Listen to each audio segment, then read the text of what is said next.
Hello, yet again. It is time for another episode of the Elite City Podcast. As always, I'm your co-host Blasco, along with the man from the Great White North, Mr. Rick. What's up, man? Hey, not much. Excited. It's going to be a good show, I think. I have a good feeling about this one. This one will be good.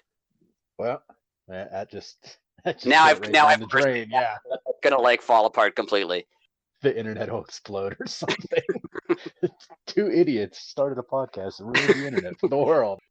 Well, this we had week one of Fyter Fest, which still blows my mind that they have a multiple week Yeah. thing. But uh started off with a bang, and it looks like it's going to end with one too from the Yeah. matches that we've seen. Before we so get into the far. matches, I actually wanted to mention the theme song was different. Yes, the opening and the theme song was different. Now I don't know if that's a fighter. I thought that was going to be just a Fyter Fest thing, but then they didn't do it on Rampage. Oh, I didn't even notice that Rampage had like Rampage just had like the regular Rampage theme. Very interesting. I hope they don't change it. I like the Dynamite song. Yeah, I totally love the Dynamite song, but I liked this one too. I thought it was a neat little change, and I liked the new graphics and the new this one for me, it felt like a Grand Theft Auto cut scene, like like the loading screens where they have the characters and it has like a beat playing, and it reminded me of that. Yeah, that's a good call. Very good call. Yeah, I wonder if they're going to stick with it for this week. I guess we'll find out. Yeah, we'll see. Yeah, but that's a good point to bring up. What we mentioned, I think it was last week. It was either last week or the week before, but it looks like we're into like chapter 3/4-ish, 3.5 of AEW. So maybe it is time to, yeah, it would make freshen things sense. I up a mean, little bit. they've had the same theme since the beginning, so Yeah, and from that, we'll start with, like I said, it was night one of Fyter Fest for Dynamite. We start off with the TNT Championship. Much different match than we had for the TNT Championship the week before. yes, Orange Cassidy got to do some offense. Yes, yeah, Wardlow versus Orange Cassidy. I talked about this. Well, not I. We talked about this going back to Forbidden Door with Orange Cassidy and Will Ospreay.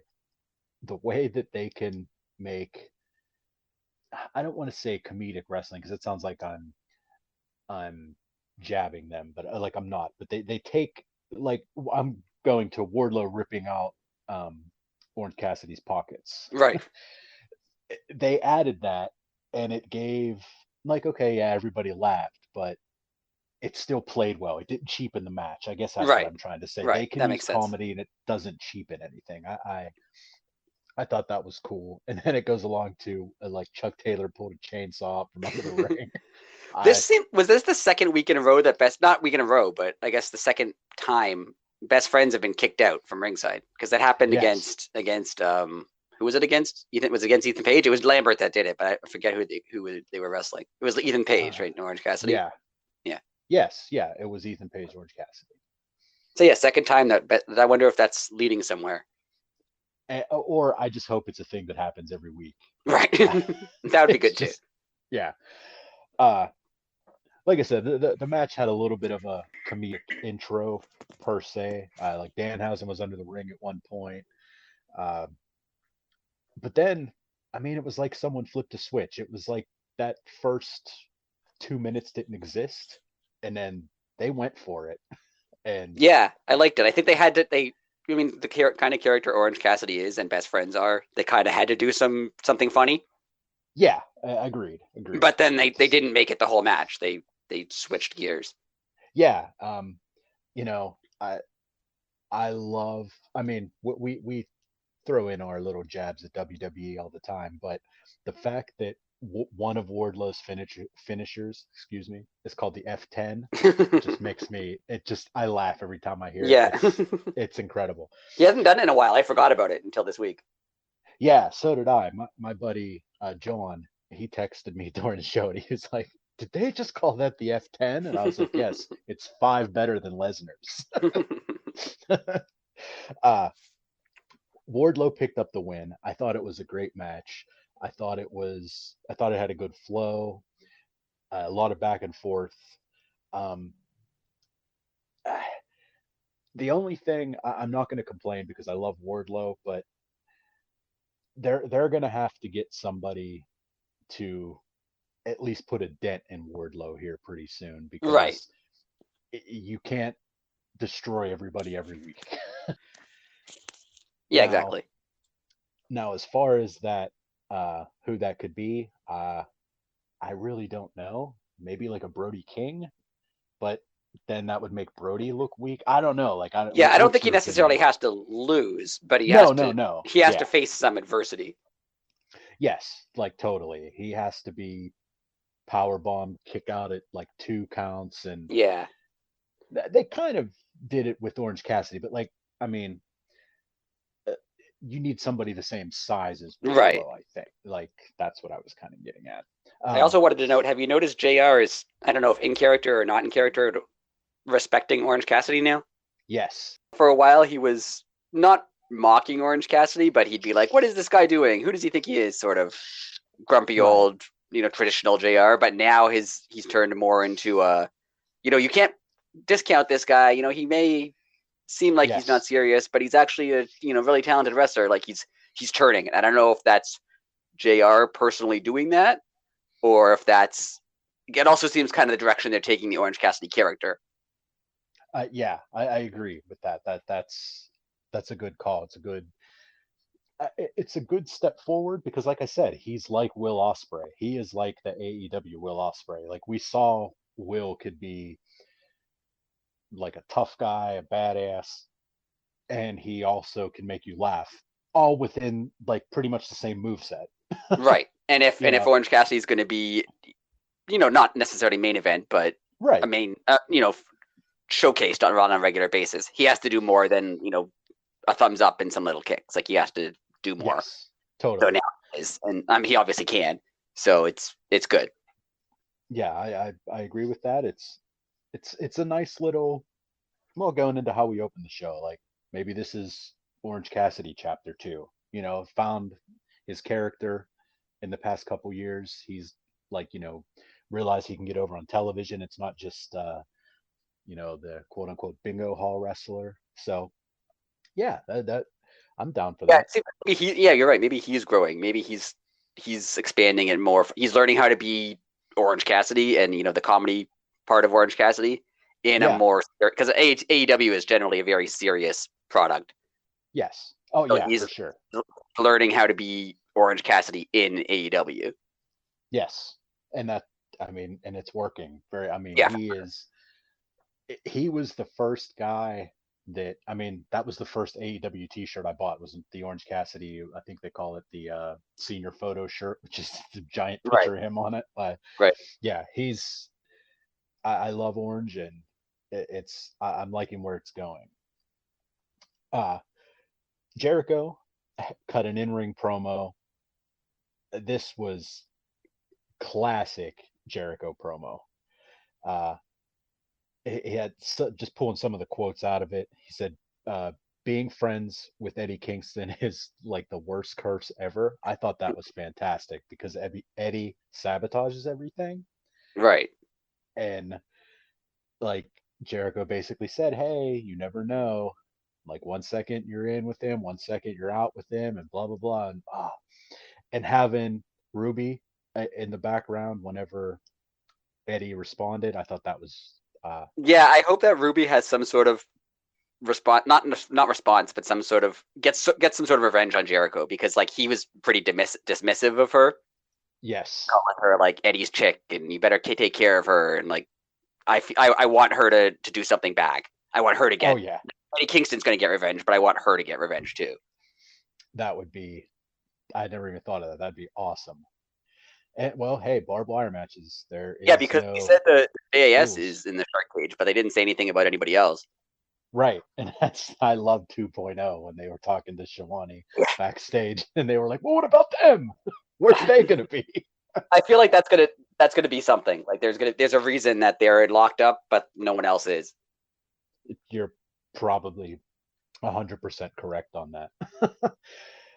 We found out that Jericho is going to be the Painmaker, which I'm totally cool with. That's pretty cool.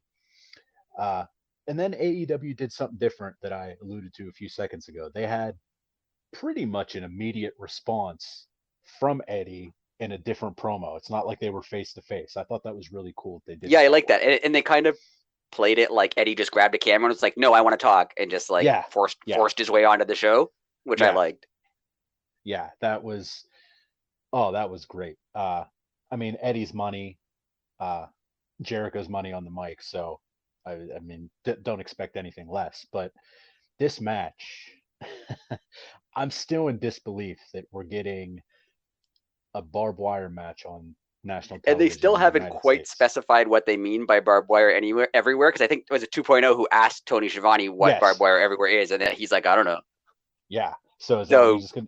Yeah. we're just gonna wait and see what it is. Like it's not necessarily barbed wire ropes. It's got barbed wire everywhere. So I don't know what that It, yeah. entails. Like that's what I was just gonna say. You know, is it could be like I forget what they call them, but it's like the pieces of plywood, and they just Right. like staple the barbed wire on. Is it going to be that? Is that going to be around the outside? Like it's going to be brutal. And obviously, he's going to finish the show because it has to be on. It has to be the end of Because the show. Yeah.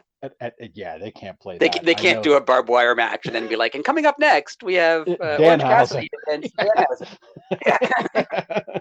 Yeah, uh, but it's I honestly cannot wait. I've just been thinking about this nonstop, and it's going to be amazing. I did have a question for you. In Jericho's promo, uh, whenever he quoted he had the first barbed wire match on Canadian soil and it was a big deal, like was that on television? I don't think I've never heard. I didn't know anything about it until he mentioned it. I feel like it Okay, must have been in Stampede Wrestling. that's where I figured it would have been, but Stampede Wrestling. I know the first ladder match was in Stampede Wrestling. okay. Now again, excuse my ignorance here. Was Stampede like national in Canada, or was that No, it just? was like a Western Canada It was promotion. just a Like, what? Okay, yeah, we had okay. like the regional promotion that was here that eventually got taken over was I think it was Maple Leaf Wrestling. Oh, Jack Tunney ran it, oh, that's sick. and then President. when WWE bought it out, that's how Jack Tunney ended up in WWE on WWF. That's how he ended up working for them. I did not know that. That is amazing. And I'm going to say this right now. My buddy Ross listens to this. We love Jack Tunney. So, Ross, that was totally unplanned. We've been talking about Jack Tunney since we were 6 years old. I don't necessarily remember like I think I was too young to remember like Maple Leaf the actual promotion, but they Oh, had a okay. show on like Canadian. You know how they had like superstars and stuff on the weekend. Yeah, yeah. There was a show on like Saturday mornings or something called Maple Leaf Wrestling that I think was like the old Maple Leaf Wrestling time slot Ah, okay. that WWF took and aired whatever on that show. That is very cool. I'm going to have to look into that, see if I can find any old Maple Leaf Wrestling on the interwebs. There you go. Vintage Uh, Jack Tunney. there's always room for Jack Tunney. He's like Jello. Trust me, there's so many jokes. I've been making Jack Tunney jokes for like 35 years. I'm not gonna take this on a Jack Tunney tangent, but what I liked about Jack Tunney was he was the president, like he was the authority figure, but he wasn't Yeah. on all the time. He just like showed up Yes. It was when it special was important, moments. and I Yep. like that. Yes. Yeah. Anyway, He was back there back for. to 2022, not like 1987. Yeah. A little less Jack Tunney talk. Yes. Um. Right after we had the two promos, um, we had, in my opinion, I think this was match of the night, if not week, if not the match of Fyter Fest. We had the interim title match, the interim title shot match. I'm sorry, it was between Moxley and Takeshita. and if Takeshita won, he would get a shot at the interim title. Uh, Coolest part of this whole thing is, this is not a joke, that Cinnabon actually wished Takeshita luck via Twitter, That's and then awesome. he apologized for losing. That's awesome. Like, this kid is amazing. Like, he understands. Like, we always talk about guys and girls that understand the internet. Takeshita understands the internet, even though there's a language barrier. Yeah. Dude gets it. And like what we said last week, he's getting a push. Like he's getting a pretty Oh decent yeah, push in yeah. and he doesn't even actually work for AEW, so I'm not sure what's going to happen there. Because Oh clearly, yeah, and clearly they want him around because they wouldn't be pushing him if he was just going to take off in 6 months. yeah. And I mean, I don't know what's going to happen. he has been here since April. Yeah, I think he Was has it? like a year in America, right? That I'm not sure of, but like, he's been here a few months already. But Yeah. I hope he's here for a little bit of a long haul. Uh, Regal joined on commentary. I love that he commentates on all the BCC matches. I Yeah, think it's great. that's a super cool little, like, I don't want to say it's an Easter egg, but I just like, he's more than a manager. Like, yeah, they could have him at ringside. He could be yelling at the referee and you'd have no idea what he was talking about. But up there, he gives you the insight and always puts over the opponent too, which is Yeah, for sure. very not like stable manager like. Right. And what I love about Regal is how he talks about why the moves work. Yes. Like even simple Yes. things. You know, when he's doing the headlock there, it matters because he's rubbing his forearm against his cheek or whatever. Like Yeah. that stuff. Like it makes it mean something when these are wrestling moves that we've all seen hundreds of times, like headlocks and clotheslines and Yeah. stuff. But Yeah. Regal explains why, at least in the confines of professional wrestling, why those moves are dangerous or not like a rest hold. Right. And like, it's more treating it as like MMA, and then like Right. you have like a black belt in jiu-jitsu explaining the knee bar or something, you Right. it's I love it. Uh the German that Mox took on the apron kind of made up for Takeshita's German that he took on the floor the week before. Right. That I like, when the wrestlers, both sides, male and female, when they do those bumps on the outside of the ropes on that little area, it just makes me nervous. Like, it Yeah, has to hurt. Moxley's getting to the point like with like when I watch Darby's matches and when I watch Jeff Hardy, where I'm just like, you don't have to do that. Like you could just not do that ever. You could do it like once every 2 months, and we'd all be excited. You don't have to do it every week. Yes. Moxley goes out and like in Takeshita too, like they get dropped on their Yeah. heads, they get like folded like them. You don't have to do that. Like you can, it's cool. Like we like it, but slow down. We don't want you to break your back. Like It's insane. I mean, hey, you're right. it's It makes me a bit nervous. Like I know the stereotypical like it's the hardest part of the ring, but like it is, and yeah. like it legitimately probably hurts a lot. And Yeah. you're an inch or two away from serious injury most of those times. So Yeah, like, I'd almost rather miss and land on the floor, because at least you can land flat. Like right. that, you kind of have to land on your side, and if you don't, you get the corner. Oh, Yeah, I don't know. just I a don't know how pointy or how sharp those. I mean, I know they're covered with an apron, but it's fabric. I don't know how exactly. pointy the corners are. Like, are they rounded or they? I don't. I have no idea. Yeah, same here. No, but it has to hurt. Yeah. Uh, we had a little tribute to Cody Rhodes. Takeshita gets busted open, made Cody happy. TV Said, 14 TV 14. yeah, that's. Oh, I have opinions on that. Oh, great! I'm excited. Yeah, we'll get there at the end. Uh, uh, Great match. Takeshita, excuse me, tapped out. Mox retains. I I kind of really wanted Takeshita to win. I really thought he was going to, honestly. Yeah, But that's a thing I've realized with most recent Moxley matches because he's been facing a lot of young up and comer guys, and the storyline in a lot of those matches are like, look how tough this guy is standing up to John Moxley. right. It's almost like at the end of the match, you're a little disappointed that he wins. Like people like John Moxley, I like John Moxley, but I'm just like, I like that guy. Like you made him look really good, and I wanted him to win.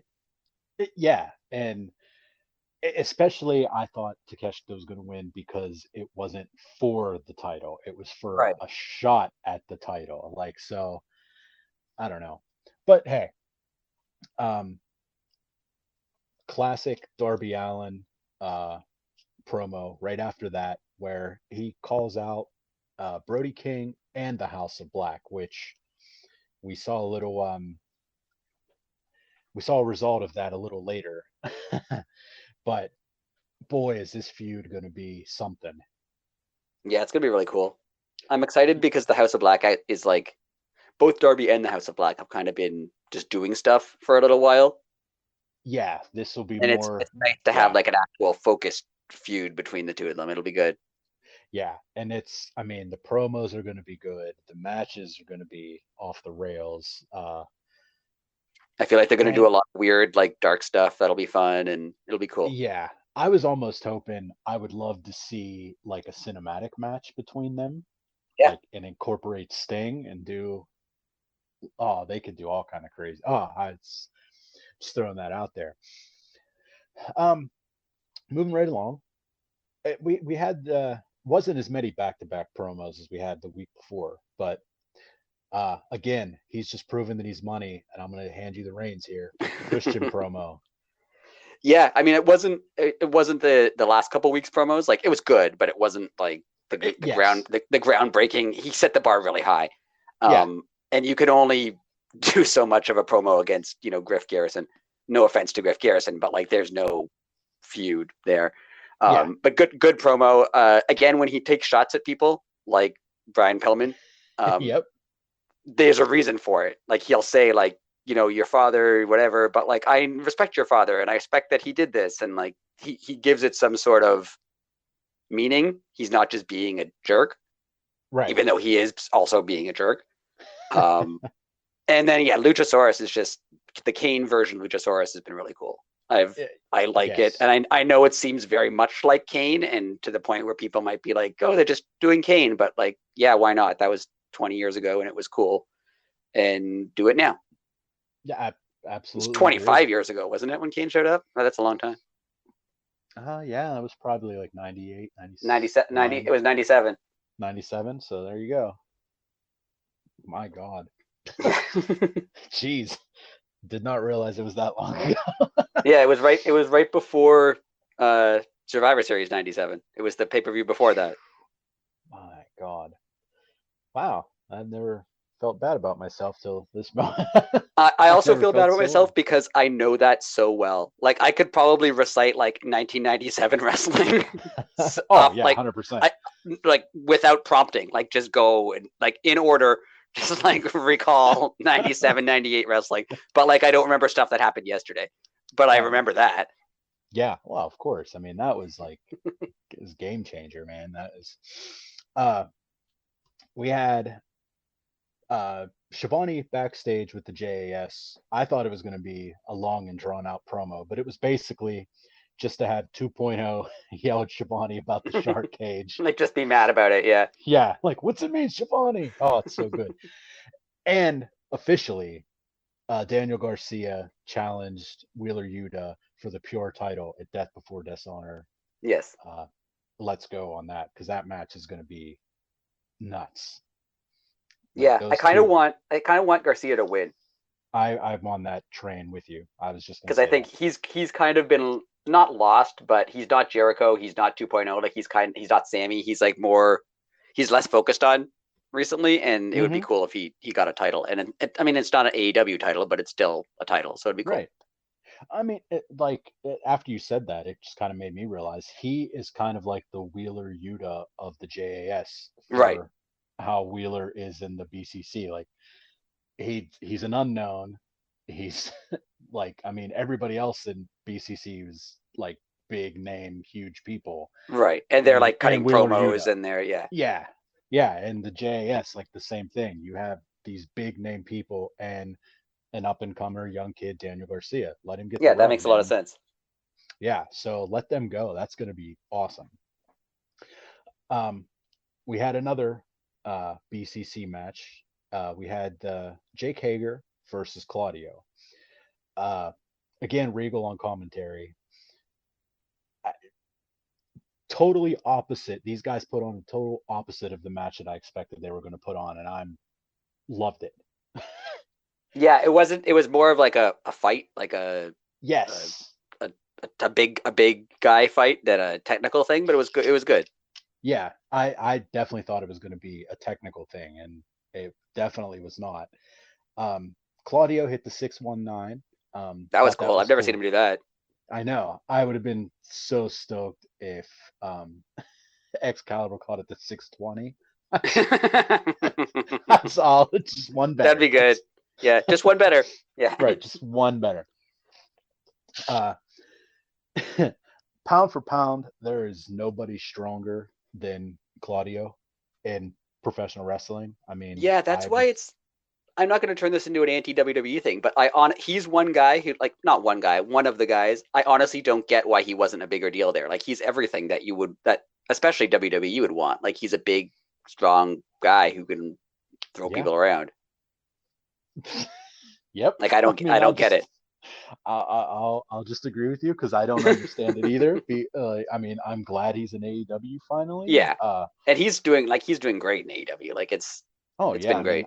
I have a feeling he's going to win the ROH belt this Sunday, Yeah, Saturday. I'm not sure. We can talk about that more when it comes up, but yeah, we'll see what I happens mean, there. um, he did the giant swing on Hager, which I mean, Hager's enormous. That was just impressive in itself. And he got a clean win over Jake Hager, which I thought was a little it's a little surprise. I didn't think it would be too clean. I don't know if Jake has like an MMA fight coming up or something, but I thought Yeah, I'm happy it was clean, but I just didn't expect a clean win. I thought there'd be shenanigans. yeah, that makes sense. Yeah, there was, especially considering the feud between the two groups. You Right, thought maybe something would happen. right. Um, I like we just said, like I love what they're doing with Claudio already. He's getting like what he deserves. I mean, he was in WWE for a long time and just kind of bounced around, it seemed, but always put on great matches. Yeah, Now he's getting like the rewards for the hard work, in my opinion. yeah, for sure. Um, classic hook segment right after that. These, I love it, but I don't know if the average person is loving these because, Yeah, I feel like, like. what? Yeah, go Go ahead. ahead. Oh, I was just say, what are they leading to? Like, Yeah, I laugh every time, but my only issue with the Hook stuff is he was super over, like when he first started wrestling, yeah, and I feel like then since then it's kind of just been like, eh. Like, he's there and he's cool and people like him still, but like I don't know if he has the same kind of specialness and the kind of buzz that he had, whenever it was when he debuted. yeah, it's I don't know what it is. Like maybe they didn't feel he was like progressing enough, but then it was like too late because he was already on television and selling Yeah, shirts and like and maybe they can't put him over anymore, anyone more established because of, he's new, like he's younger, or he's newer, or he's not that experienced, so like they don't want to put him over anyone bigger right, names, and right, they can't yeah. just have him. I mean, they could just have him beat squash guys. That'd be fine. But at least get him on TV. I mean, these Yeah, at least when he was doing that, like give me a minute hook match as opposed to I don't even know that poor girl's name, but every week she asks him a question and he just smiles and walks away. yeah, yeah. Like, they, for a while, it seemed like they were kind of making Rampage like the show that Hook is on. Yeah, I feel like they could go back to that. Just, yeah, have a 2-minute Hook match yeah, every Friday, and like it doesn't take up that much time, and it would be something. yeah. And I mean, just that his music hits, people get like his song's great, by the way. Yeah, Uh, and his like yeah, presentation's great. Everything about him is good. And yeah, maybe they don't want to. Maybe if he wins a bunch of squash matches, that'll like because they have rankings. Maybe that'll push him up the rankings, and they don't want no, that's that. But true. it's I don't know. That's It is a true. little strange. Like it's not leading anywhere.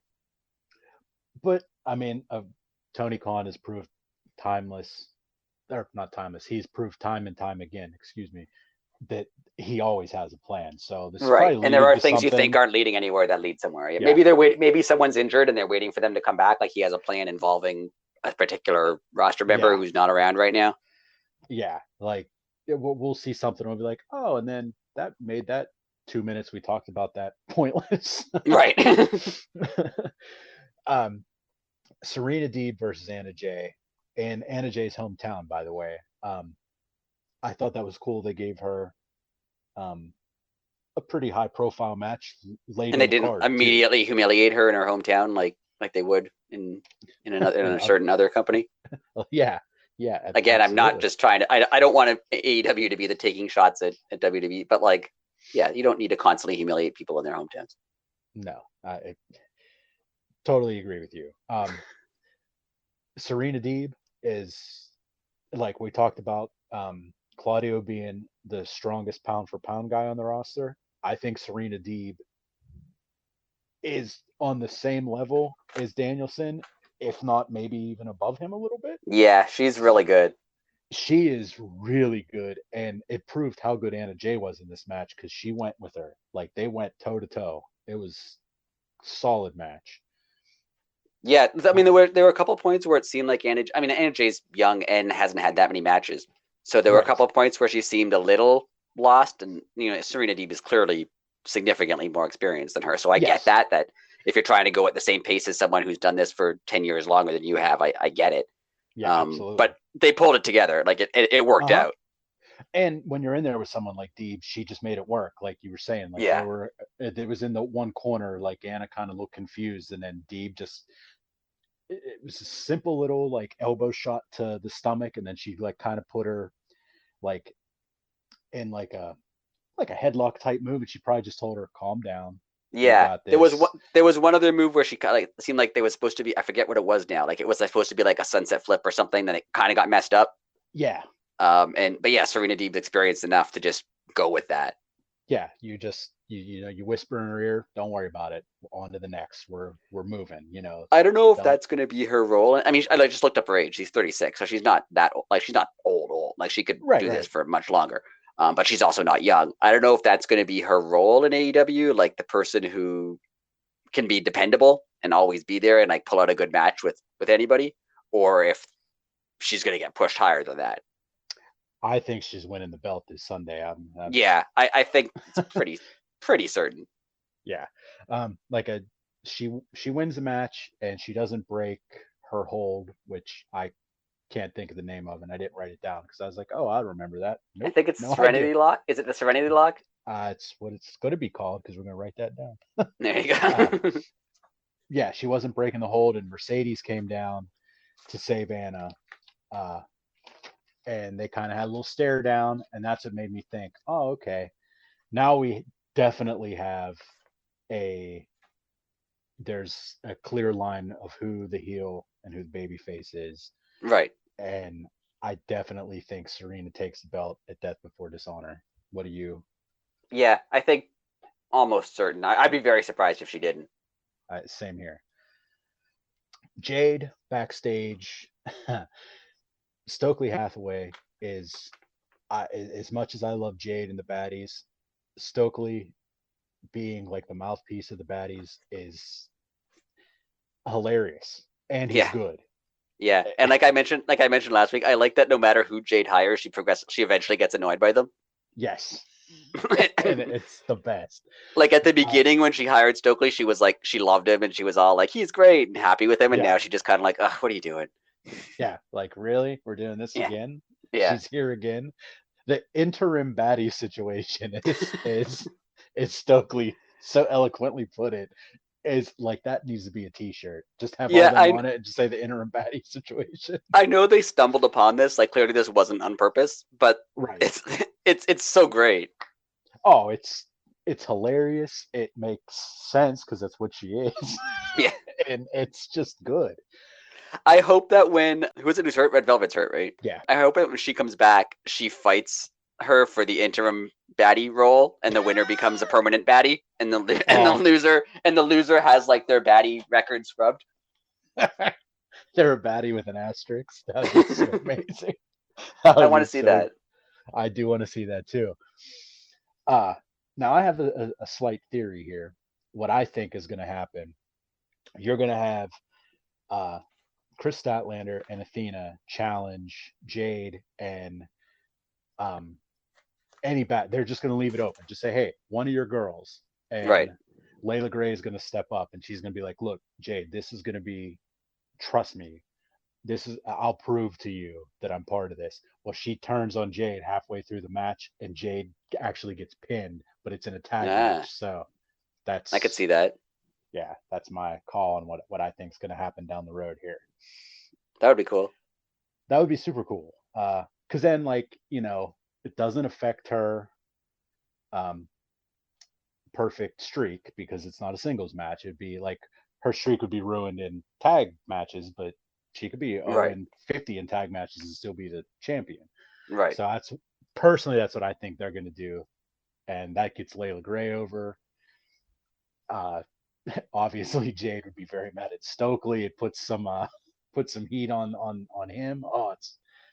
Let's make that happen. Huge main event. Young Bucks versus Hobbs and Starks versus Swerve In Our Glory. Now, well, like, obviously we know how this ends. No way would anybody have guessed how this would have ended. No, there was no. I would have bet money on the Young Bucks winning. Yes. yes. Hobbs and Starks look like they are very ready for the next step, and they've been put in some high up situations here, and they've delivered every time. They delivered even in this match. And they did my favorite challenging for a belt move where they wore gold gear. Yes, I always like when people who are challenging for a title wear gold. I just think it's cool. Yeah, you pointed that out. I thought that was pretty slick. Keith Lee proved how much of a brute he is whenever Nick Jackson does the front flip over the top rope, and Keith Lee just catches him on the floor and power bombs him into his brother. Like, you have to be very strong to do that. That was insane. Powerhouse Hobbs, we saw he can fly. What a frog splash, huh? Yeah, I was surprised. I didn't expect that either. Totally unexpected. Poor Rick Knox, he did the old referee bump in the corner and got annihilated by it was a little odd that they did a ref bump, because, correct me if I'm wrong, but you can't get disqualified in a triple threat match, can you? That's a good question. I don't think you can, because then who would win? Oh yeah, like, if anything, I guess they could just throw you out. But yeah, like, you couldn't just be disqualified per se, because then there would be a winner. So I guess the reason they did it is because I guess the referee would have stopped, like, even if he wouldn't have ended the match, he would have stopped them from using the belts. That's true. But I found it a little weird that they needed a ref bump to use a title, because, like, clearly there's no countouts in this match. Clearly they could have just used the belt anyway. But I guess it was because the ref would have stopped them. Yeah, that's a good call. And before we're going to rewind a little bit, I forgot the cool little spot that Nick Jackson and Swerve did at the beginning when they were just nipping up and jumping over the top rope and showing off, basically. I thought that was super cool. Yeah. Talked about how much the crowd loves Hobbs and Starks. I'm going to throw this at you. Do you see maybe a face turn coming towards them? Yeah, I could see it. They're popular. People like them. I mean, they're charismatic. They could do either. I mean, especially Ricky Starks' promos. He can be a face. He can be a heel. I feel like that could work either way. Yeah. But it's possible they could turn face. I'd have to look at how many faces and well, heel that's what I teams was they just have gonna on the say. roster. Yeah, yeah. But otherwise, yeah, they could work either way. And as we said at the beginning of this, Keith Lee win the belts. Very unexpected. With the controversy of losing track of who the legal man was. And they didn't pin the Bucks, which I think that's how the Right. Bucks are going to get their rematch. Because I remember as I was watching it thinking, who's legal? And I don't think it was Yeah, Swerve or Keith Lee. Like I thought it was one of Hobbs and Starks I definitely agree with and you. one of Like the we Bucks. talked. Like I didn't think Swerve and Keith Lee were legal. I know Tony Khan has actually mentioned this on Twitter. I don't know if you saw that. No, I did not. Because That's some other blog tweeted that like, oh, will they reverse the decision because it was Wrestling Inc., which will reverse the decision because they weren't legal. And Tony Khan tweeted, as always in AEW and per accepted pro wrestling practices, the referee's decision is final. oh wow, interesting. Which I like. I like that. I think it was a screw up. I think there was a someone didn't get tagged in when they should have been. Right. But I like that they explained it. Yeah, and that's yeah. Why beat around the bush about it? Just be like, this is what happened, and here's how we dealt with it. Right. It was cool. And yeah, there's no way I expected them to win. I'm happy they did. I mean, they're like I don't Oh, want we to didn't even say. talk about the part where it looked like Swerve was going to hit Keith Lee. Oh yeah. Well, yeah. There was Yeah. that little moment there that feels like a thing that when Keith Lee, watches the match back, he'll be like, "Hey, wait a second, what was that? Why were And you turning to face me for a second there? Like, what was going on there?" the the best tag teams are the tag teams that have little controversy in them. Yeah, Like, and I hope they do that. Like, are they going to get along? Or are they not going to get along? Or yeah, is and he going to leave? Like, yeah. I don't want them to like split up right away because, like I think I mentioned last week, like if your friend does something annoying, you're not like, "Well, that's it, I'm gonna beat you up Yeah. and we'll never speak again." Like you're like, no, Right. you'll try to work it out. Yeah. So I hope for a while they try to work it out and they have this little thing in the background always that's kind of there that like just builds Yeah. I'm and then eventually totally on goes board. somewhere. Yeah. Totally on board for that. I hope they mention it this week. Like I hope Keith Lee mentions like, "Hey, I watched that match back, and what was that? Why were Oh, they're you doing that?" they're definitely going to have to. That's the elephant in the room, especially with them. There Yeah. there's been a little shaky ground here lately. So yeah, they're going to have to um, acknowledge that, in my opinion. Uh, Yes. moving right along, that was night one.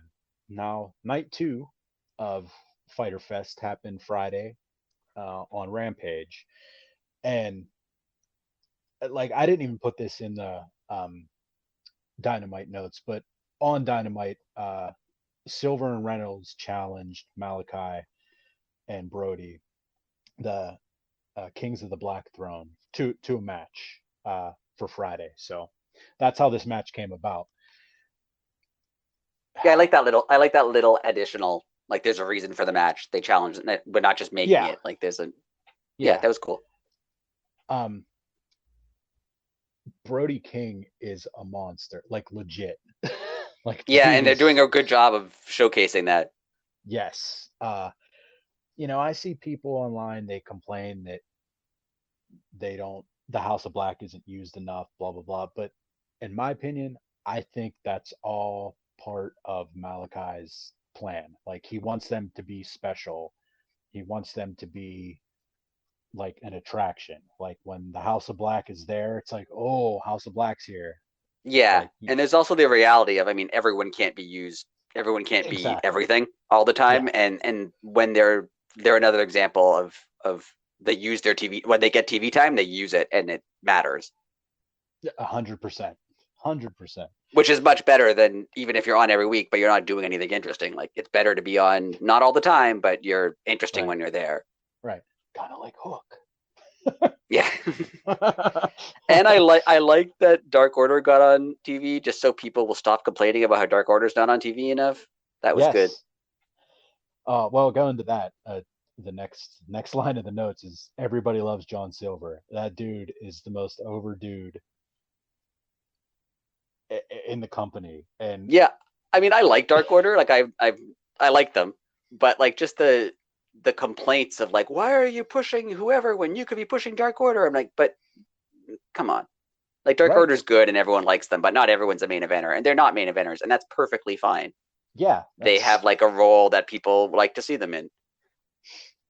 Like one like hundred like percent if you go back to Attitude Era days, someone like like D'Lo Brown.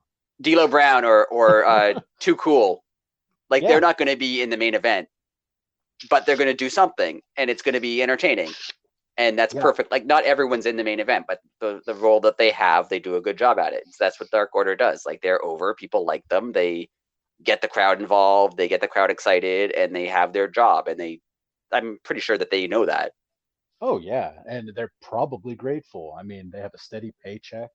Like, And they get to uh, do cool stuff on TV. Like it's yeah, cool. yeah, like, yeah. um, Malachi is so good, and again, I don't understand why he lost his job once, Yeah. but I'm kind of glad he did. Or did he quit? No, he No, got he fired. got released. He got released. But hey, whatever. I'm happy for him now. That was during the weird pandemic, quote unquote, cost cutting time. Oh yeah, that's right. That's whenever they were looking out for people when the world was closed, and so they fired him. Yeah. and, Yeah, and a bunch forgot of about people that that. and a bunch of people that it didn't make sense that like he was on TV. Like I think Right, he like returned to TV and then like got fired 3 days later. Like it was really weird. Like he was involved in an angle. It's not like he was a guy who wasn't on television in a while. So you're like, oh yeah, we don't right. need him. We can let him go. Like he was actively on television. It was strange. And wasn't his last appearance? Didn't Buddy Matthews hurt his eye? I don't know if it was the last appearance, but it was they were in the middle of a thing where And Buddy it was, Matthews hurt his eye. but it was like legit. Like he gave him like a black eye, correct? Yeah, And that's how he turned it into the face paint for Malachi. yeah. And the coolest part about that was like he was on TV, had that feud with Buddy with the eye, then came back and they didn't mention the eye at all. But then when he went to Uh, AEW, like then when he went to AEW, he cared more about the continuity of that angle right. than like the writers of the show cared about the continuity of that angle. Like it was cool that Well, it mattered to him and he's going to continue it even though it was in a different company. and that's all that matters. And here we are about a year later, and he's still got the eye. Yeah. And Buddy Matthews now is in his stable. Yeah, it's pretty cool. I mean, he does do a really good job of like writing his own story. Like I know they don't have writers, but I'm sure Tony Khan's involved or the people are Right. involved in the but like his storylines that you can tell he has input in, he does a really good job at it. Yes. And you could tell he has that old school like mentality. He he's supposed to be like this like nicest guy in creation of man Yeah, if you're a kid. But like if me or you would be like, "Hey Malachi, what's up, man?" He wouldn't even act like we spoke to right. him, and he'll just walk. Like I think that's the coolest thing. Yeah, Uh, soon as that match ends, oh, the House of Black wins. Of course. As soon as that match ends, I literally thought they were going to commercial, so I got up to work my way to go get a drink in the kitchen, and I just happened to glance at the TV and I see Darby Allin midair jumping off the tunnel. that was cool. And kind of a I callback to Sting jumping off the tunnel a few weeks ago. Yes, yes, and that led to what I talked about earlier. Whenever Darby called out the House of Black on Dynamite, an awesome stare down between Malachi and Sting Yeah. at the top of the ramp. I really liked their like hesitation of neither of them wanted to walk away, neither of them Yeah, wanted to do any like they weren't going to come at yeah, each other, but they also weren't going to walk back. Like, and then they walked back a bit and then turned and then back to each came other. back. Like it was, Oh, yeah, so good. it was good. And going into what we just talked about earlier about Malachi uh, controlling like what's going on with things that are involving him, we had Miro cut a promo, which Yeah, is probably the most vague promo Miro has ever cut because And I texted you this, like, I think he volunteered in House of Black, or Yeah, or what was the line he had? I can't remember. I should have wrote it down. I did not Have though. they called? I forget what it was now. Have you brought them here to challenge me, or I'm gonna look it up. You stall for time. Yeah, yeah. I say yeah. It's like, have you brought them here to challenge me or to to join them or something like that. But yes, I'll just keep talking. Um, yeah, he either volunteered to join the House of Black or he went full apology to God, kind of, or his God. It was he asked God if God had sent them here to challenge him or recruit him, Recruit him. Okay. which was really cool. It was yeah. Where's Yeah, that going? yeah. And they still haven't showed his eye. And Right, it's and that's it's bugging me, but it's also cool that it's the opposite eye of Malachi's. right. So I don't makes I'm sure there's a reason behind it, but it bothers me that I haven't seen his eye yet. I don't know why. Um, then we had another match. We had a Ring of Honor title match, which was Lee Moriarty getting his not rematch, excuse me, getting his redemption match against Jonathan Gresham for turning on him the week before. And we got to see Brian Cage. And we got to see Brian Cage. Well, he was edited out in American TV. It was just a big black square. Like, what the hell's that? It's just a block being like, nope, still Yeah. doesn't get on AEW TV. Still, we're not at that point yet where we need Brian Cage. It's like, is there a naked man around? Oh no, that's Brian Cage. Okay. Um, Caprice Coleman on commentary, which again I always say I love the fact that they honor Ring of Honor like that. Um, but we had a very, very, very slow and technical match.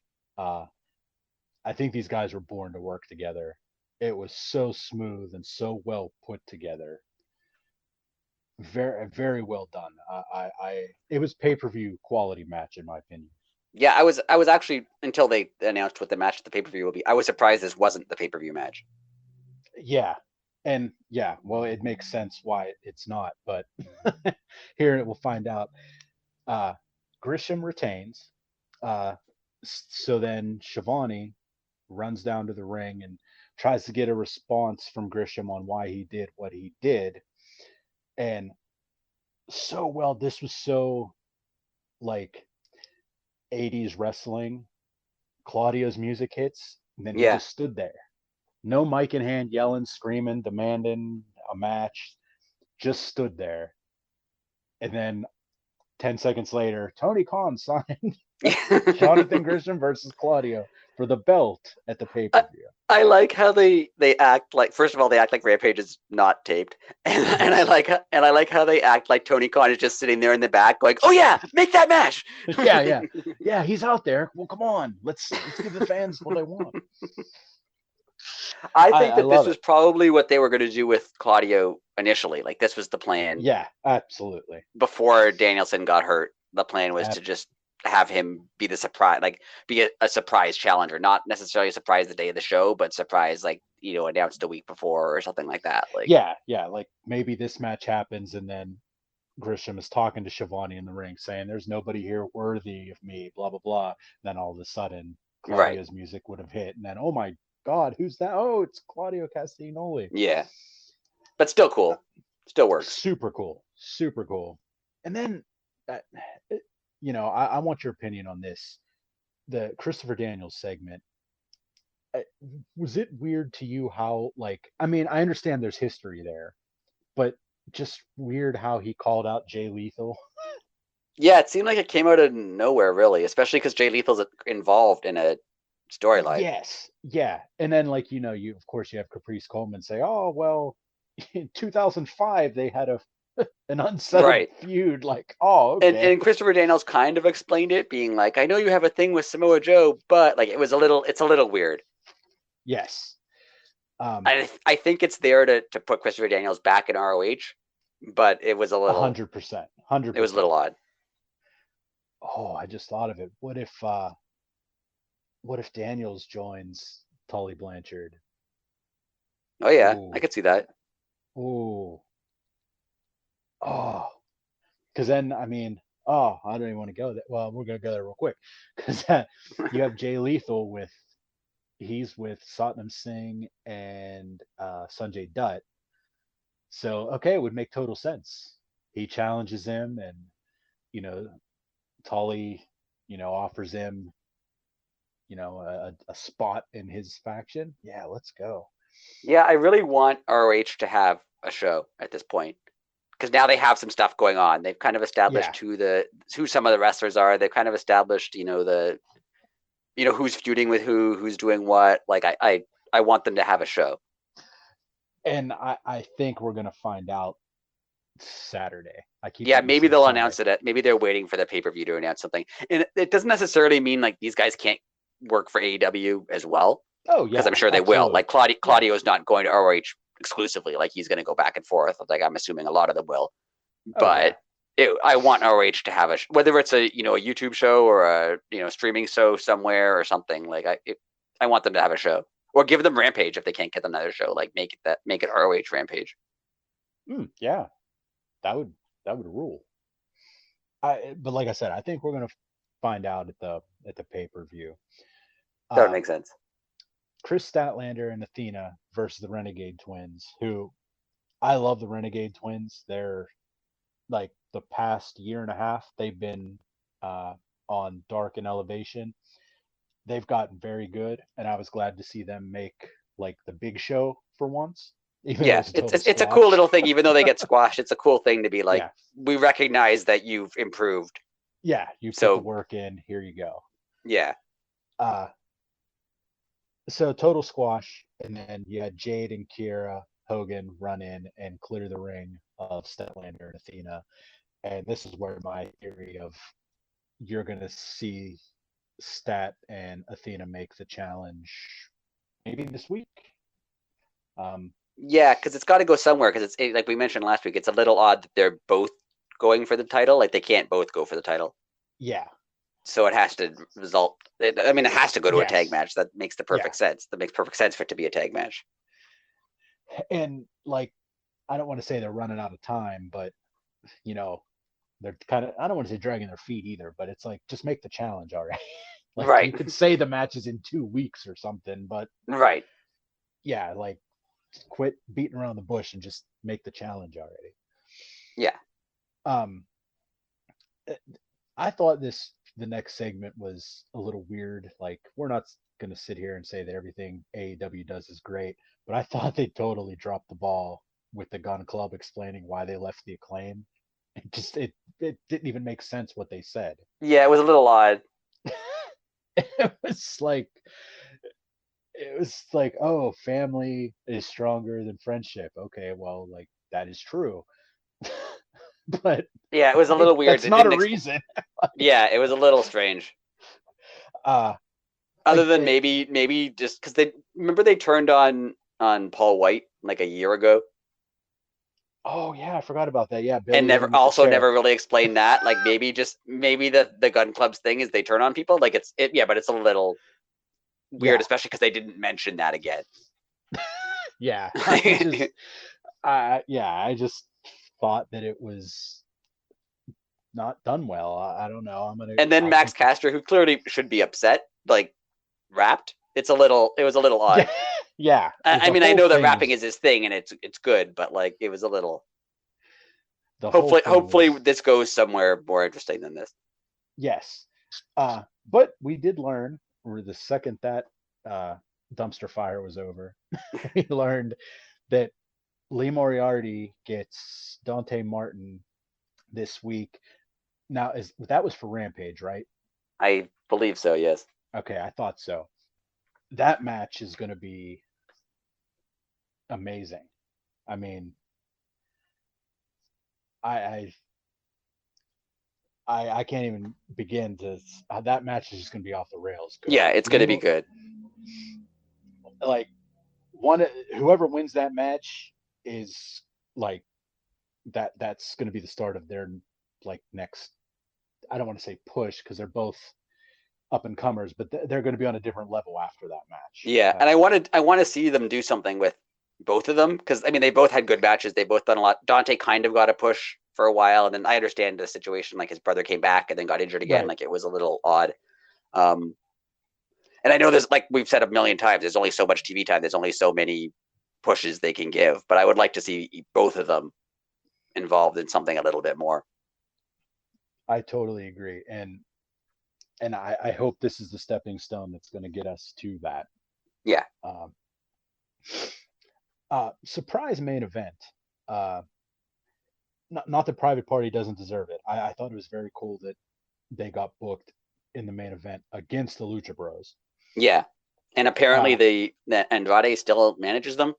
That's what I was just gonna say. Like we forgot about them existing almost. The fact that people forgot they were still part of the Andrade family office. Is that still a group? Because I think Excalibur mentioned like, oh, they're back together right now for one night only, but like, is it one night only or is it not? Like, it was a little weird because they didn't have a falling out. It's not like they broke up. Right. Yeah, it was. But again, if you would have, when I saw this graphic on Wednesday night, I would have never guessed that this match would have started out as a mat wrestling match. No. And kudos to Private Party. Like, I did not realize either of those guys were that good of mat wrestlers. Like, no disrespect, I'm not trying to disrespect them, but like they're high flyers. I didn't know they could chain wrestle. Like, yeah, for sure, that was amazing. They're another team, just like we were talking. Like they kind of disappeared. They were like when AEW first started, they got a push, and then when they joined Matt Hardy, they kind of got a push, and then they meh. So like, yeah, it was cool, and there's a lot of tag teams, so it's hard to say that they should be pushed more because there's 10 tag teams that probably should be pushed more, right. And or at least ahead of them. So it's a little odd to like. I'm not saying they should be challenging for belts or anything, but they should be doing something because they're good. In my opinion, they would be perfect for Ring of Honor. Yeah. It does feel like a lot of this, what's happening in AEW right now, is kind of waiting for a Ring of Honor program. Yeah, for sure. Because you're seeing people you haven't seen for a minute. Like, yeah. And then they can put, 20 guys or however many guys they're going to put on Ring of Honor, and that's how they'll get their stories. That's how they get their TV time. Yeah. Let's just say we all knew this, so we'll just glance over this real quick. But Rey Fenix is insane. Yeah. The things that he pulls off in the ring. Stuff that you don't. He's up there with like Dante Martin and a couple other people later. Like, how is that even? Like, how are you doing this? And going back to what we were saying before about people taking bumps on the apron, like when Rey Fenix gets on the top rope, like I get nervous. Yeah. Like, because like even when he jumped off the top of the cage, he jumps. He just doesn't leap. Right. Like, yeah. He like gains extra height. He gets higher again. Yeah. Like most people jump forward. He jumps up and out. Like, right. It's one complaint with this match. It was maybe like 3/4 of the way over. We were texting back and forth. Kind of had it wasn't sloppy. It was just a little bit of a mess. Yeah. It felt like there was like finish. Not even a lot. Like it wasn't even missed spots. It was just like it was a little awkward. And I don't know if that had to do with the fact that it was like 11 o'clock and I was tuning. I was a little tired. But it seemed like it was a little not sloppy, not missed, like just off. That's it. It was like kind of off. And I'm with you. I didn't even realize at the time until about 10 minutes after the show ended. I actually had to rewind the TV because I fell asleep. Yeah, I do feel like I mean, I understand why. I think we talked about this last week, why they're in the time slot that they're in. I mean, they're not going to go up against SmackDown. They're not going to go up against the NFL. Like, I get why they are where they are, but it's not a great time slot for Rampage. Like, it ends at 11 o'clock on Friday. And right. So either if you're a young person, you're out on Friday night. Exactly. That's what I was just going to say. And if Well, you're an old person like us, you're us. not staying up till 11 o'clock. What are you doing? Yeah, like you start the show and then you finish it. 9 times out of 10, you finish it, but sometimes you got to watch it in the morning. Right. Sometimes. Right. Lucha Brothers win. And again, I thought it was, other than the little, like we said, it wasn't mishaps or whatever. It was just a little like chaos, we'll say, towards the Yeah. end there.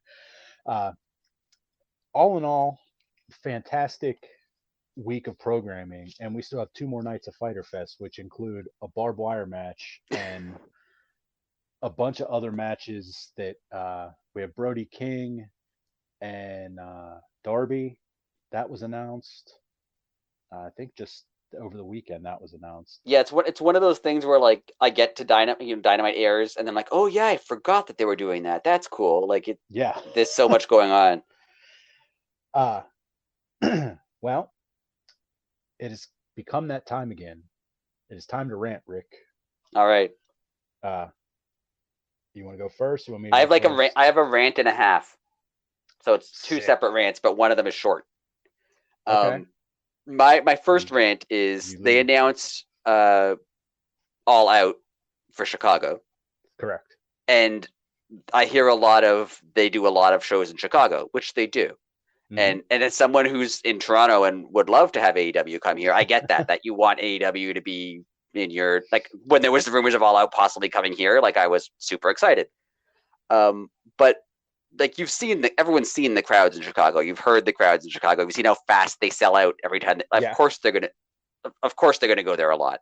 Like it's 100%. It makes perfect sense for them to be there, especially All Out, which is always in Chicago. Like I do kind of like the continuity of like this is the Chicago pay-per-view, and then we have a Vegas pay-per-view that we do a lot. Like I like that. So it makes perfect sense for them to do the show in Chicago. And I actually tweeted this from the Twitter account, and I want to ask you. Yeah. Do you consider Jacksonville or Chicago like AEW's home base? Like that's where they're, like New York is WWE's home base. Yeah. What would you consider AEW's? I would say Chicago, just because that's where Tony Khan is from. Yeah. He happens to work out of Jacksonville because his dad owns a football team. That's absurd to even say out loud. And they did the whole pandemic show in Jacksonville, but that was more like because they had to. And that's where that Daly's place is part of the Jaguar Stadium. Right, so, like that's where they could do those shows, just like WWE did them from various like that's they didn't do them from Madison Square Garden because they couldn't. Right. Just like if AEW could have done all their shows in Chicago, I think they might have, but they couldn't. So Jacksonville was a good home for them. It has a good storyline going for it now that like it's remember we did all that Daly's Place, but like Daly's Place is not the United Center, and 100%. I'd say the United Center is, or anywhere in Chicago is AEW's kind of home base where that's where they get the hot crowds. That's where you get the big angles. That's where like all the cool stuff happens.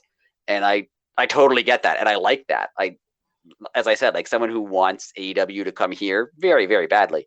But like, I get it. And I like that it's in Chicago. I like that they do that. That's their thing. And they kind of have a connection to a city like that. And I mean, listen to the crowds. Like, yes, they just had a show there. They just had Forbidden Door, but like how hot were those crowds?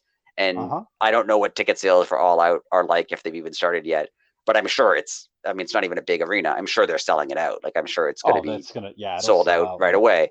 So it makes, and then that's not even including CM Punk. Right. Like if you want Chicago to be your home and CM Punk is probably your biggest star, like of course you're going to do shows there, whether or not he's in the shows or not. Like it's the home. It's where you have your shows, and I like it. I don't get the complaints other than that you want the show or I want the show in your city. Well, right. But other than that, like I don't care if they did in Chicago once a month. Like the crowds are good, the shows are good. Like as long as people are still going and they're excited for it, run Chicago all the time. Knock yourselves out. Now, just out of pure curiosity, how'd the poll end? I actually have to check. I think it was Chicago, but I have to check. I didn't Nice. actually see the ending of the ending of it. Let me see. It Okay. was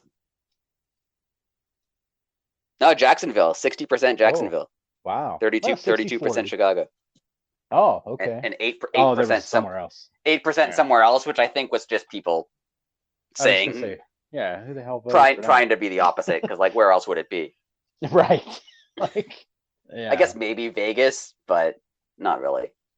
Yeah, because I mean they literally the first show was in Vegas, Right.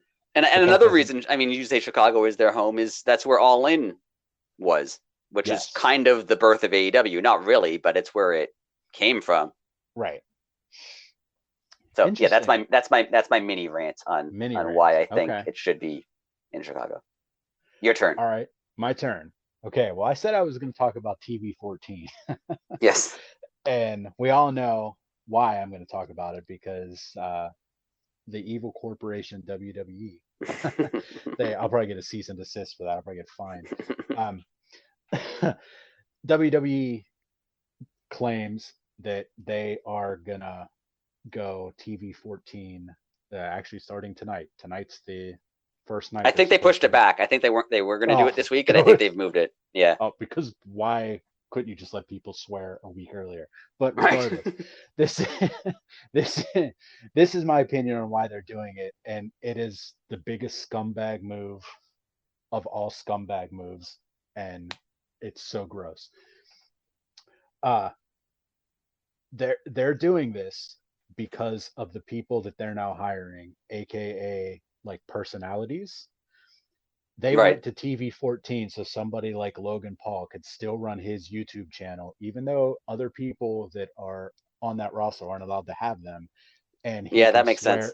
he can swear on that channel and still be a bajillionaire for YouTube views because like eh, that's I mean that's his bread and butter. They know that at any minute he can leave, but he's also a draw as in, hey, look, if you know what YouTube is, you know this guy, and guaranteed that's why they did it. And so he'll continue to make YouTube videos more of not he's not like an adult YouTube channel, but they they say TV 14 swear words on his channel and they do crazy things. They've been to like gnarly places, haunted places, people cuss, people swear, like, and all these people that they're hiring, they're bowing down to them and slapping people with rules and restrictions who actually need that job. Yeah, And it's that makes a lot of like, sense. I mean, it and doesn't make sense, but I get where you're coming from. yeah, and when I found out they were doing that, that's the first place that my head went, and it it is just such a scummy thing. And like, of course, the internet, all they cared about was, oh, I can't wait for Liv Morgan to be in Playboy now. That's not why they changed the TV 14 so the women Right. could get nude. No, Right. like that was a different time. I don't even know if Playboy still exists today. But Yeah, what that was this was actually going to be my second rant, so oh, we perfect. can go into this. Um, it definitely was a different time, and when you look at the late '90s, where WWF was, Attitude, and where WCW was, there was also, Jerry Springer and the beginnings of South Park and Oh all yeah, that stuff going on, and that's never going to happen now. And you can't you can't even watch a show from 1998 or 1999 or 2000 and think this should be on TV right now, because like it shouldn't be. There's a lot of stuff that they were doing yeah, back then that now we're like, yeah, maybe don't, maybe every women's match doesn't have to end with someone getting stripped. Like that's good that we stopped doing that, yeah, and that's never coming back. Like they're a publicly traded company that has right, sponsors. Like they're right. not gonna. That's not why they're going TV 14. They're not doing it to be like, we're gonna have nudity, and like, no, they're doing it Yeah, so like, you're right, yeah, like the people who they've brought in can continue to do the stuff that they did, and so like Cody can bleed once in a while. yeah. And that's all Cody needs. He just gets happy. And he sits it down and cuts his forehead. He's like, "Hey, honey, look." No, great. And I, my rant on this was Monday Night Raw, much like AEW shows. but especially Monday Night Raw based on the time that it's in. That's never the idea of them aiming that show towards children, and which is weird because PG-13 doesn't mean children. PG-13 Right. means 13-year-olds. It Right. doesn't mean 8-year-olds, right? Right. So I mean, Raw airs from 8 till 11 o'clock. Like, what the kids aren't watching that show live. Like, it ends at 11 o'clock on a Monday. Right. Like, they have school. They're gonna go to, like, teenagers are watching it, but it's not a show for 9-year-olds. It's a show for 13, 14, 15, whatever age kids. So the fact that they ever made it a focus on children never made any sense. Like, it's a show where it airs at 11 o'clock and everybody fights each other. Like, it's not it's not a show for little kids. The show that is for little kids is, like I mentioned before, when we were young and they used to have superstars or whatever on Saturday mornings. Like, the Saturday morning wrestling can be for kids. You could edit it down, you can take out the stuff that's not suitable for Saturday morning, and that can be how you get a younger audience to watch your show. But, like, Raw never needed to be. Raw's not for 10-year-olds. Raw's for teenagers at minimum. Like, yeah. I mean, even just based on the fact that it's on at 11 o'clock. Like, come on. Yeah. And even when we were young, it was called Raw is War. Like, right. I mean, that's it. Yeah. This whole thing of people thinking that, like, all of a sudden, I guess apparently starting next week now, the WWE is going to be like old school ECW. Like, no, it's not going to be like that at all. It's not going to be like that at all. They have sponsors. They're not going to do that. And this, I don't want to make this into like an insulting WWE thing, which it always turns into. That's not the problem. Exactly. The reason Raw is not something I watch ever is not because they don't swear. Right. Like, that's not my reasoning for not watching the show.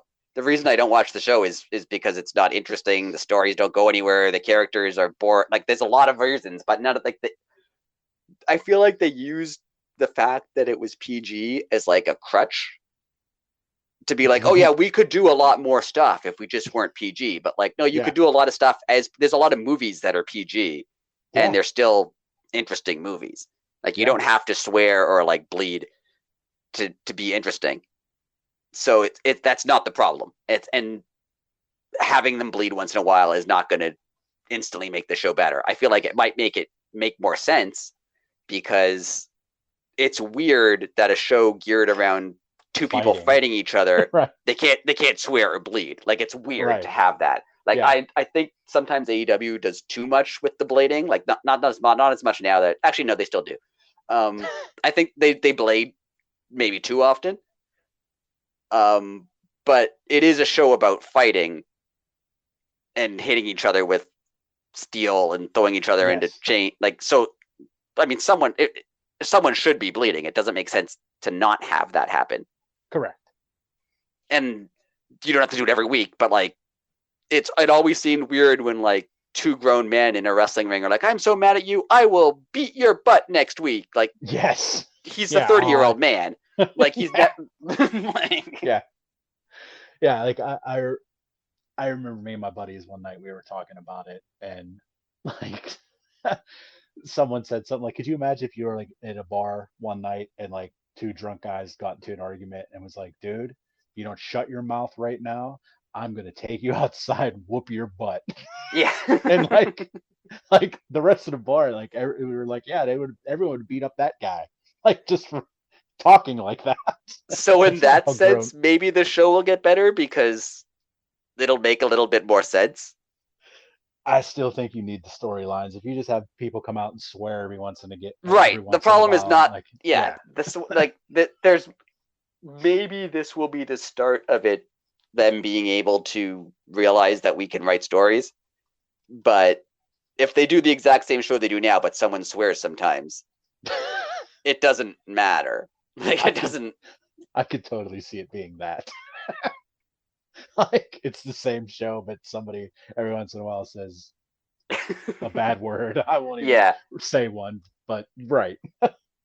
So it's not it's not going to change everything. It's not going to be hugely different. I didn't even think of the angle of they want guest stars to be able to do their stuff, which is a whole other that's a whole other problem.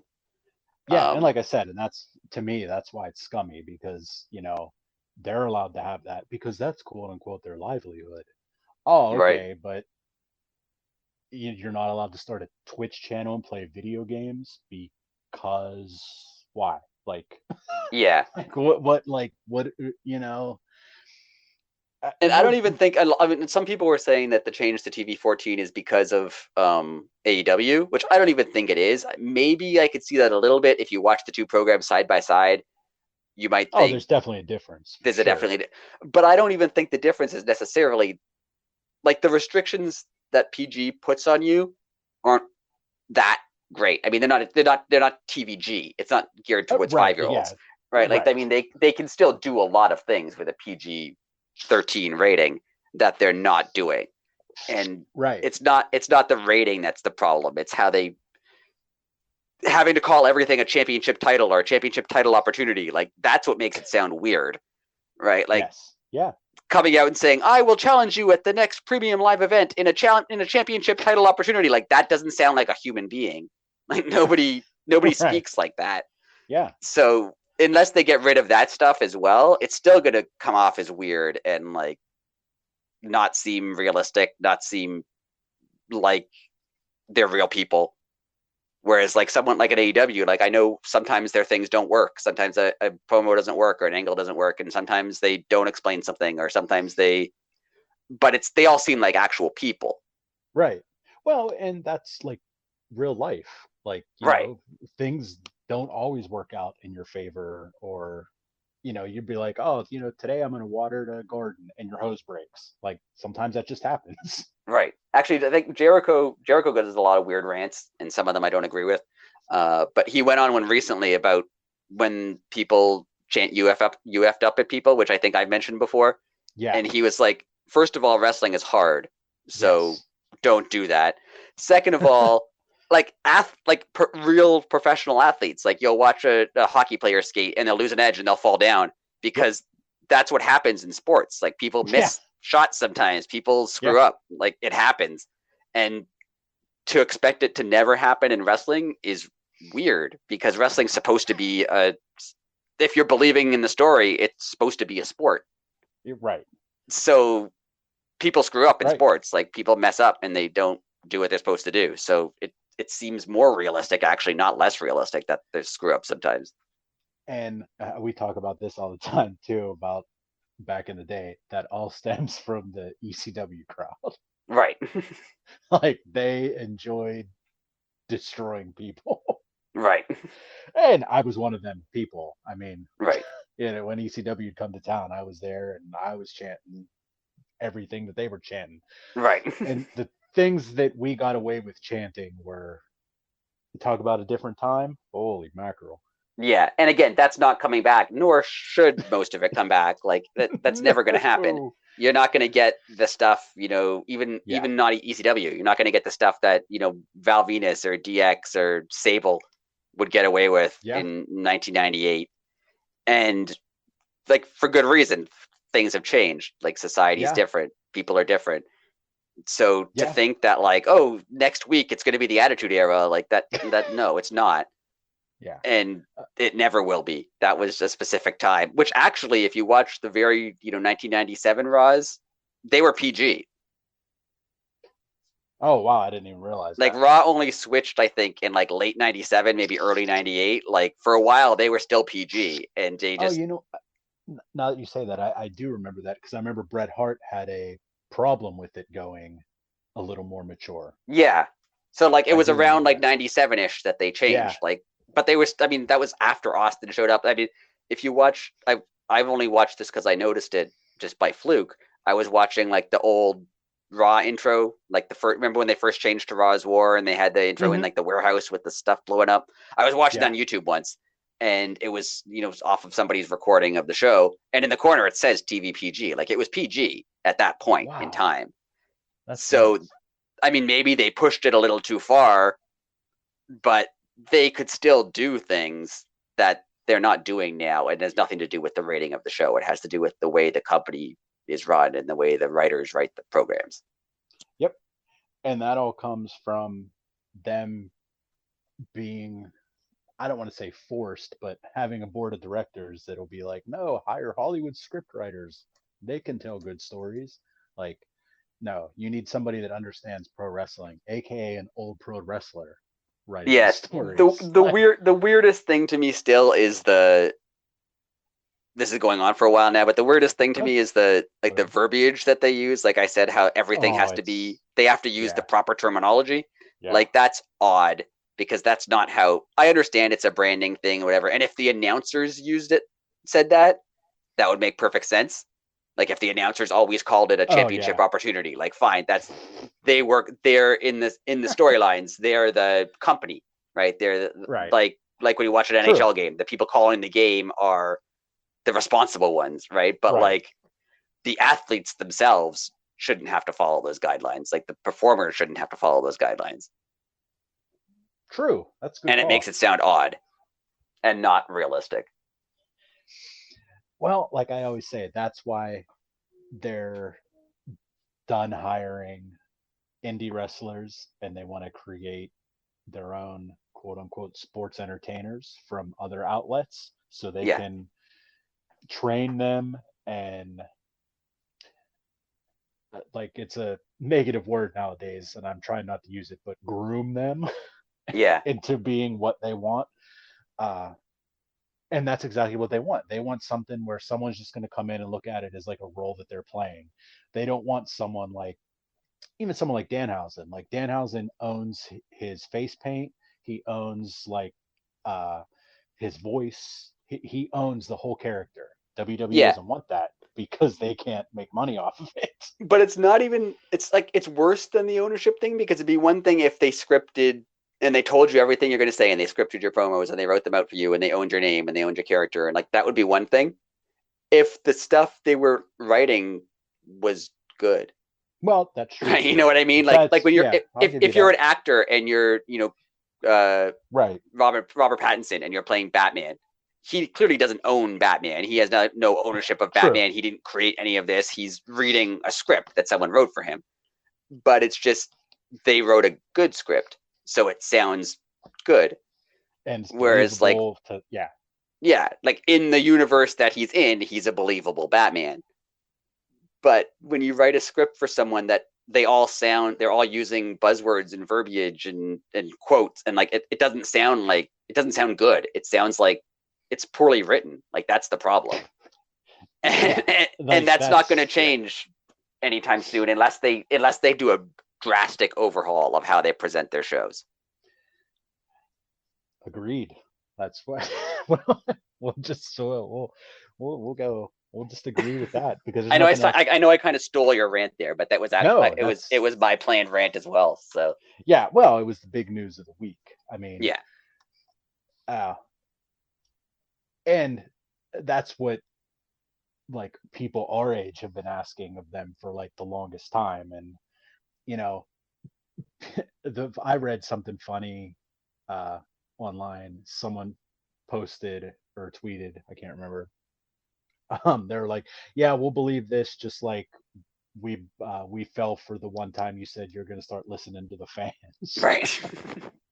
Like, and that's the thing. I know we're very negative about WWE, WWF, but like WWE, but WWE, like we grew up watching that show. Like we grew up watching Raw. Like I've watched a ton of Raw, and I watched a lot of wrestling. Like I'll still watch WrestleMania. I'll still watch Royal Rumble because like I'm used to watching it. Like I've grown up with it.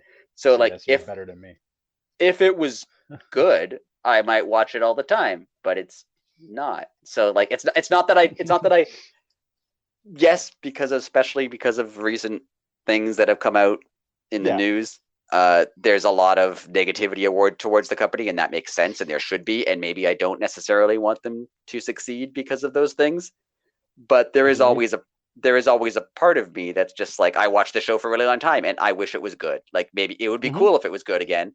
And I'm not even like, maybe this works. Maybe they do something and they drastically change everything, and the shows are good, and that would be fine. Like maybe I'd watch it. And if I didn't, like, it would be good that it's getting, like, I'm not watching every movie either, Well, but yeah.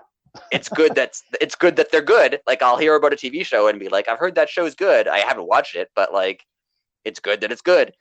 So it would be better if it was a more interesting show. Like, it would be better for like wrestling as a whole and for TV viewers as a whole, and for, if someone left AEW to go to WWE, you don't, right now when you hear about someone coming to WWE, like from NXT or from whatever, you're just like, oh, how are they going to screw this up? Yep. Which wasn't the case before. Like when Jericho jumped from WCW to WWF, you were just like, oh, now they'll use him properly. Like, that was the reputation they used to have. Right. And they've gone very far from that reputation. And it would be nice if they had that reputation again. And I don't know if they will.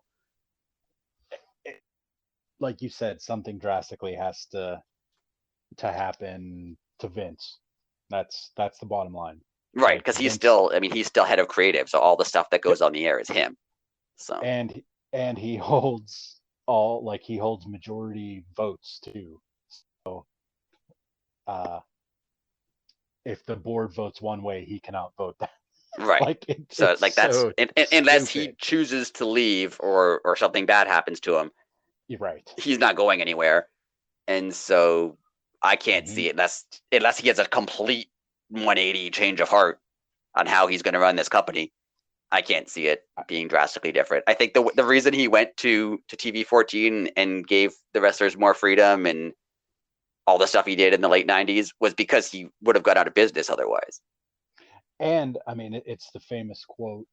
I think it was either Austin or Mick Foley said, like, Vince actually had the realization that, like, pop culture had passed him by, Right. and like he was trying to still create characters, and then, like, oh, okay, every time I come up with an idea, it's bombing.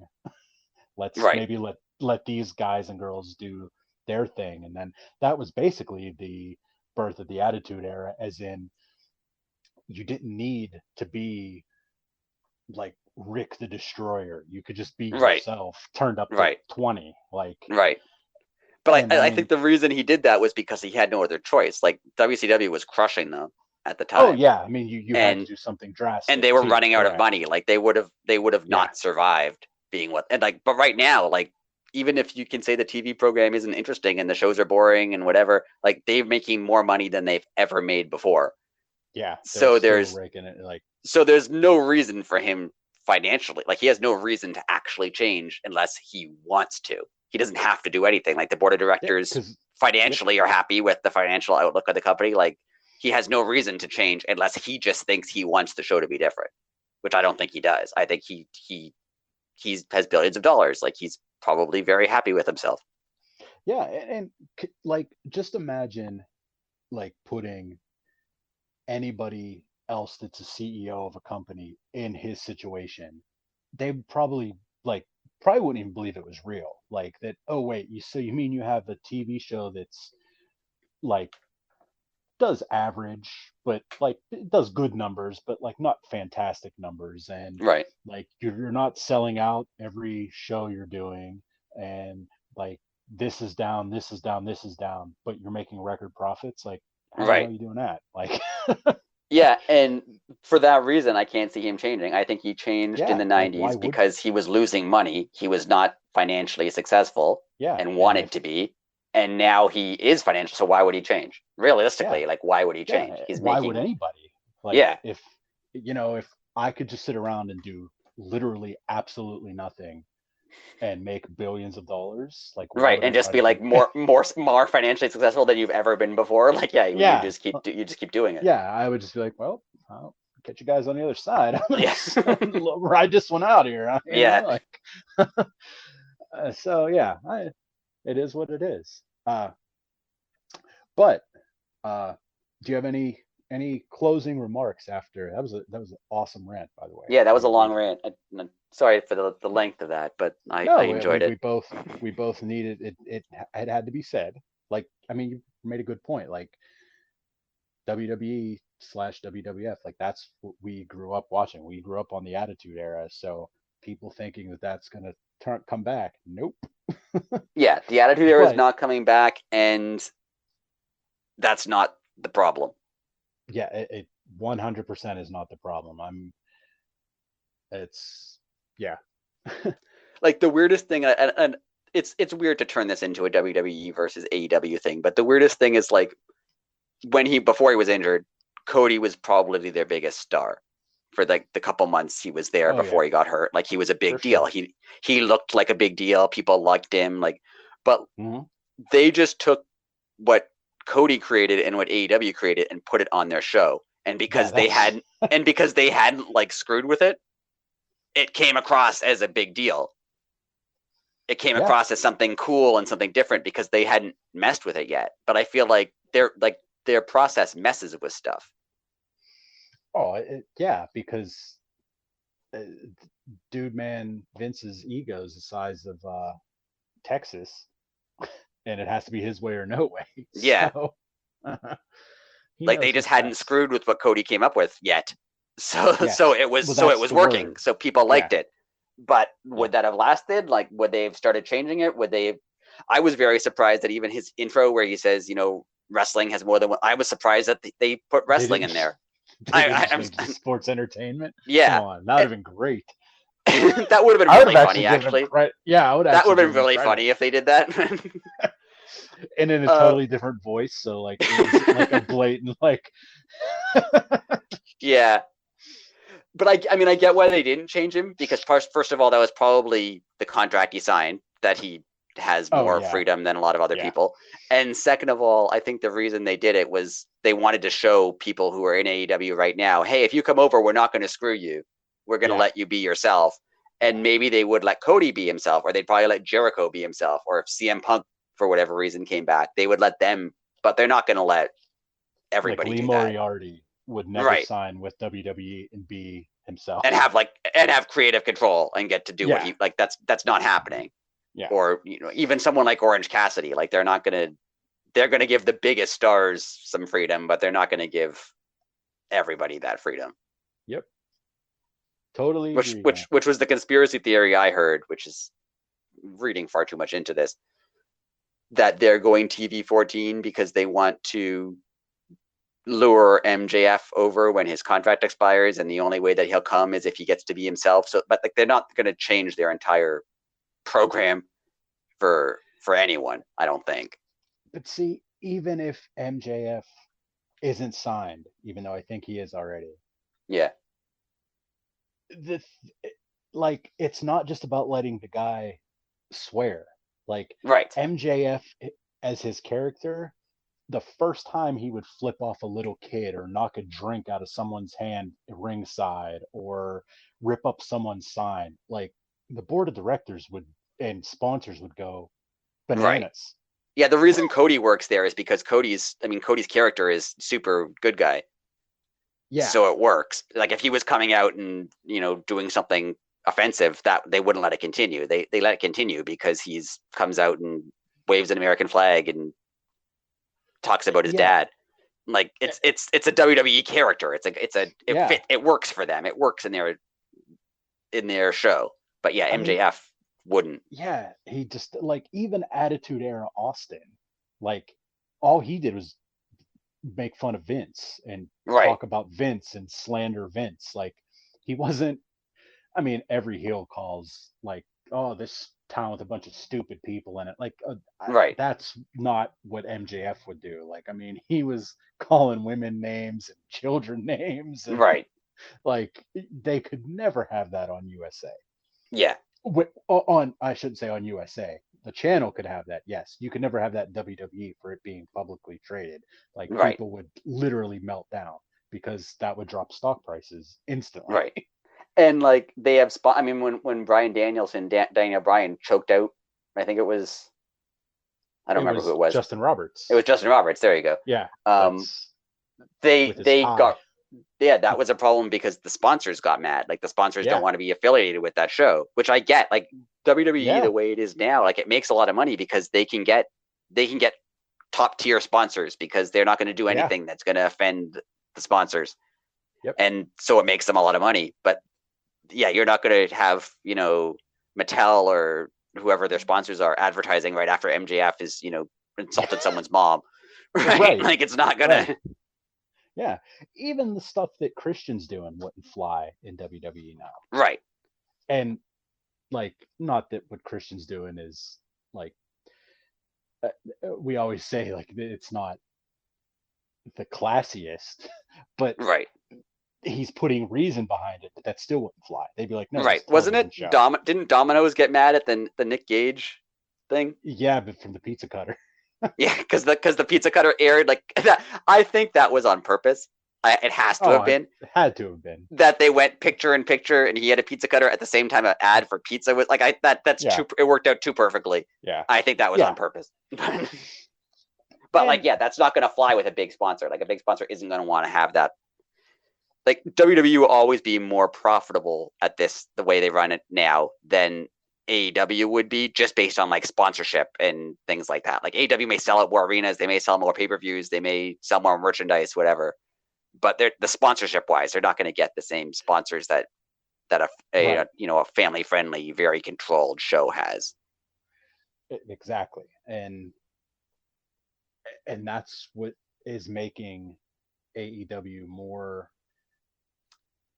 like in our age range's wheelhouse. We are established adults. We have the time and the money, and that's who they're placating to. They're not placating to kids unless we have them. Right.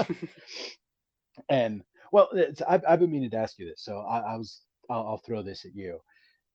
If your son showed interest in AEW, would you at least let him like watch like Orange Cassidy or Danhausen, or would you? I feel like that would have to be a thing where, I mean, he's young, he's 7 years old. Yeah. So I feel like that would have to be a thing where like he could, I'd watch. He's not going to watch Dynamite live with me, right?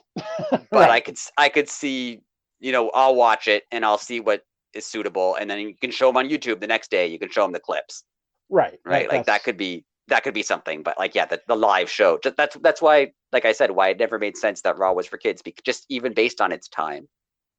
Yeah. Like a 7-year-old, an 8-year-old, a 9-year-old is not going to stay up till 11 o'clock on a Monday night to watch that show.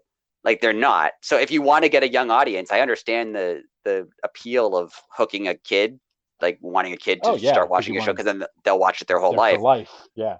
But like they need to do that the way we were hooked, by watching shows on like Saturday morning. Yep. And those Saturday morning shows were so good. But on that note, we will stop. We swear. Yes. Sorry about that. The fans that we had, we probably just lost them. But anyways, fans, we've been forgetting to say this. Please, if you can, comment. It helps us with the algorithms, and it'll get more eyes and ears on the show. And I don't know what platform people are listening onto necessarily, but if there's an option of rating or liking or share, like do those things, that would be great. Yes, like, comment, subscribe on any platform that you listen on, because we're on them all. But yes, like, share, favorite, share, rate, whatever options your podcasting provider gives you. If you could do that, that would be great. Yeah, that would rule, because we're still growing. And again, let us know if you like the rants at the end, if you like the off-topic sort of stuff, or if you want us to stick to what happened this week, or if you want more rants or less rants, or you just don't like me personally. Let us know. Oh wow, I'd stand up for my tag team partner on that. That would actually, if all of the comments was like, I like the podcast, but that Rick guy's terrible, I'd be kind of offended. I'm not gonna lie. Yeah, I'd be like, wow. Man, get him off the podcast and I'll listen. Yeah, it got negative real quick. All right, people. Thank you again for listening to another week that was AEW. And until next week, which I will be going off the rails, because we will be talking about the barbed wire match. So until next time, later.